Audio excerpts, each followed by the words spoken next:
Sai GM सद के हवाले से प्रोटेस्ट हो रहा था हाई कोर्ट के बाहर। वहाँ पर पुलिस और दूसरे फोर्सेस ने लाठीचार्ज की, टार्चर सेलों में जाकर वहाँ पहुँचाया। तो वहाँ एक काल कोठरी में हम छोटा सा कमरा था, उसमें हम 7 माह में अंदर आए।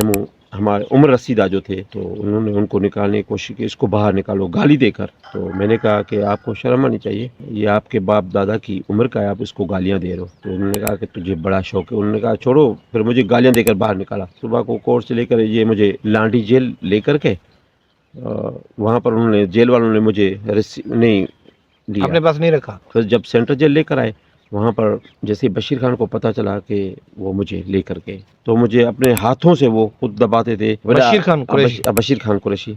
तो मैं कहता था नहीं साहब मुझे गुनाहगार नहीं। उसने कहा कि मेरे रहबर साईं जीएम सद के इश्क के हवाले से आपको ये तशद्दुद हुआ है, आपको मैं दबा रहा हूँ, मुझे मज़ा आ रहा है